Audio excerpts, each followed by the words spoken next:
Okay, hello friends. Abantu benshi bakunze kumbaza ngo ese YouTube ihemba amafaranga angahe kuri views igihumbi.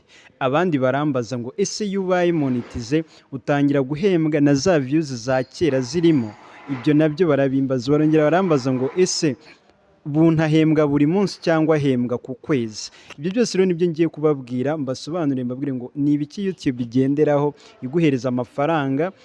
Ese views zose zirahemba cyangwa ntago zihemba? Ese views zo mu Rwanda zirahemba cyangwa ntago zihemba? Ese kubera iki abantu benshi bifuza gukorera YouTube muri Amerika cyangwa bagashyira muri location yo muri Amerika, ni ukubera iki? Ibyo byose rero nibyo ngiye kubabwira, by'umwihariko turebe ngo ese YouTube kugira ngo iguhembe kuri views igihumbi amafaranga runaka agenwa n'iki, kugira ngo umwe abone menshi undi abone make. Muri make nta muntu ujya unganya n'undi amafaranga yabonye kuri views igihumbi.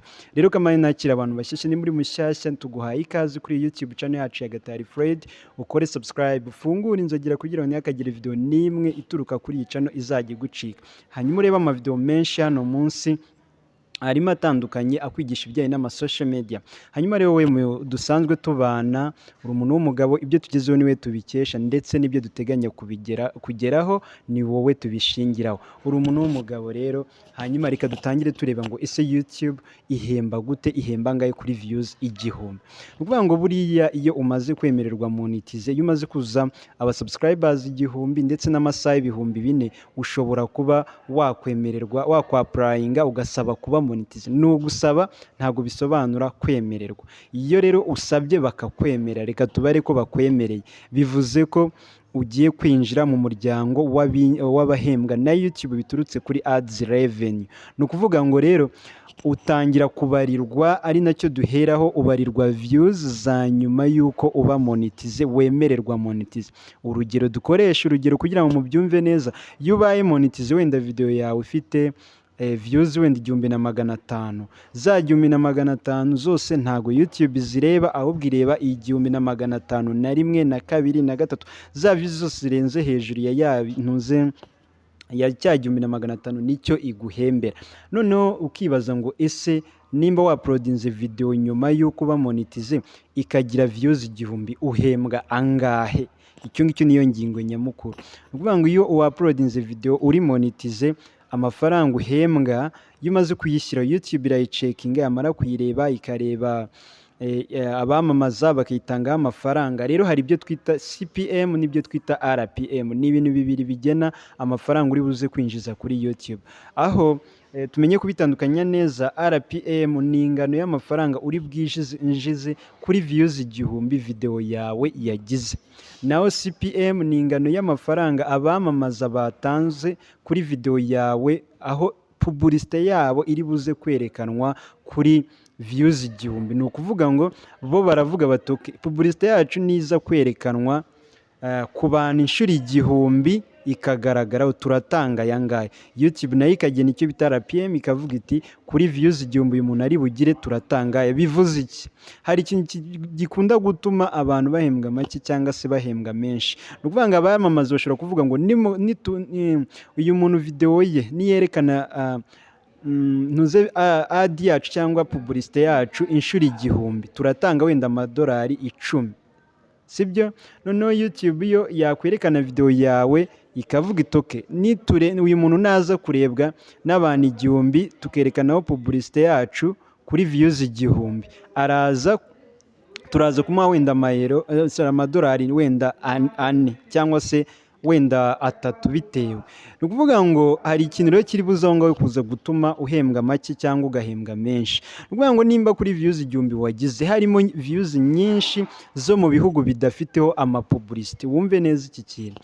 Iyo nimba urugero nimba urebwe n'abantu 900 bose bari mu gihugu kiterekanwamo publicity, nkatwe mu Rwanda murabizi ko publicity ziterekanwa, niba abantu bawe 900 bose bari mu bihugu biterekanwamo publicity, ya mafaranga YouTube yakugeneye yuko ya mafaranga babandi bamamaza bagennye yuko publicity yawe nigaragara inshuro igihumbi mu maso y'abantu, urumva wowe arahita agabanyuka. Nagabanyuka biturutse ko urumva abantu benshi bari abo mu Rwanda cyangwa mu bindi bihugu bitagira ads, none nibo barebye publicité, kandi YouTube iyo abo bamamaza bo babarira ku muntu warebye publicité.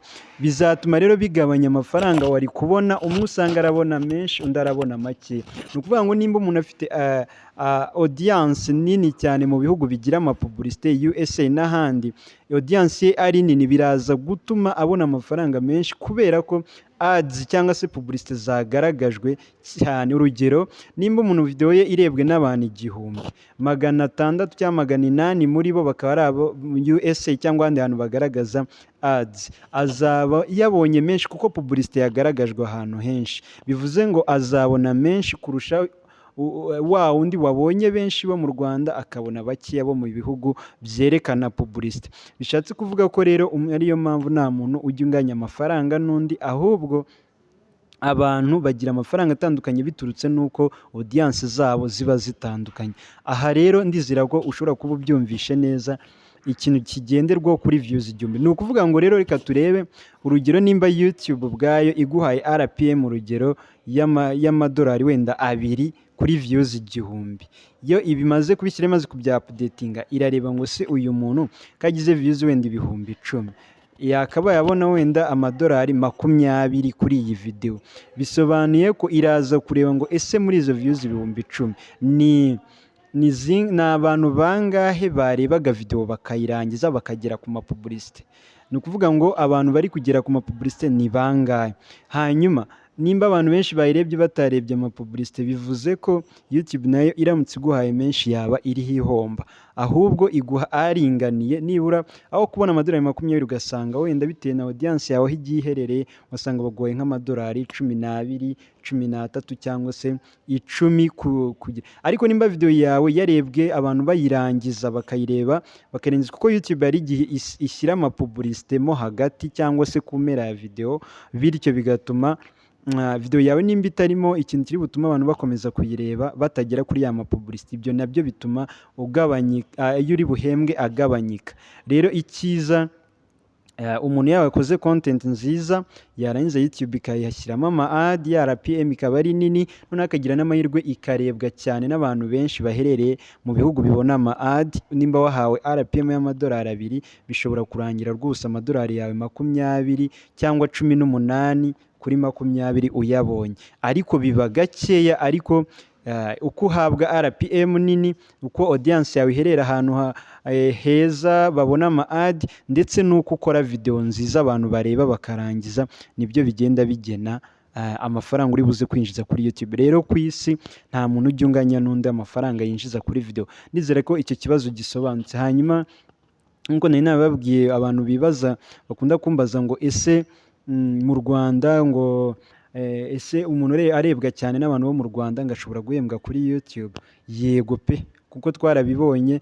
Yo u Rwanda ntabwo ruri mu bihugu biri monetize kuri YouTube, ariko iyo ugiye kuba monetize cyangwa na mbere yawe ushobora guhindura ugashyira mu kindi gihugu kiri kuri iyo liste. Iyo umaze rero gushyiraho, abanyarwanda iyo bakureba cyane ushobora kubona ibice nyine mbarwa, uduce cyane dukeya, ariko nanone kuko video zitagira umupaka zigera ahantu henshi hatandukanye, bivuze ko ushobora kurebwa n'Umurundi, ushobora kurebwa n'Umugande, ushobora kurebwa n'Umunyakenya anytime, cyangwa se abanyarwanda bari mu mahanga bakareba ibiganiro byawe, bityo ya mafaranga akinjira. Rero ni ukuvuga ngo ikintu uba ugomba kurwana nacyo ni ugutuma ukora content iri buze gutuma abanyamahanga baba bumva urwo rurimi bari mu mahanga bakunda ibyo ukora.